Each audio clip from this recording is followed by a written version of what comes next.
আমার সাথে অন্যায় হয়েছে, অবিচার হয়েছে, আমার পরিবারের সাথে হয়েছে, আমার বাবাকে হত্যা করা হয়েছে, আমার মায়ের সাথে অন্যায় করা হয়েছে, তাকে অত্যাচার করা হয়েছে, আমার ভাই মৃত্যুবরণ করেছে এই অত্যাচারের কারণে।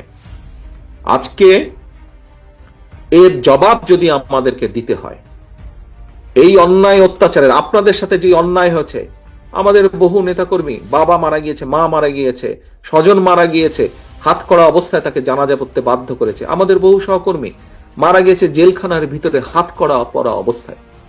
নিশ্চয়ই আপনাদের সেগুলো মনে আছে। এখন আমরা যদি এই সকল অন্যায়ের, অবিচার, অত্যাচারের জবাব দিতে চাই, যদি জবাব দিতে হয়, তাহলে তারা যা করেছে সেভাবে করলে জবাব দেওয়া হবে না, তাহলে তাদের আর আমাদের মধ্যে কোনো পার্থক্য থাকলো না। সে অধম বলে কি আমরাও অধম হব নাকি? আমাদেরকে যদি জবাব দিতে হয়, আমাদের 31 দফা যদি আমরা সফল করতে পারি, তাহলেই জবাব দেওয়া হবে। দেশি এবং বিদেশি ষড়যন্ত্রকারী যারা দেশি এবং বিদেশি ষড়যন্ত্রকারী, যারা চায় না এদেশে গণতন্ত্র প্রতিষ্ঠিত হোক, যারা চায় না এই দেশের মানুষ রাজনৈতিকভাবে এবং অর্থনৈতিকভাবে সফল হোক, স্বাবলম্বী হোক, যারা এটা চায় না, আমরা যদি 31 দফা সফল করতে পারি, তাহলে মানুষের ভোটের অধিকারকে প্রতিষ্ঠিত করতে পারি, তাহলেই তাদেরকে আমাদের জবাব দেওয়া হবে।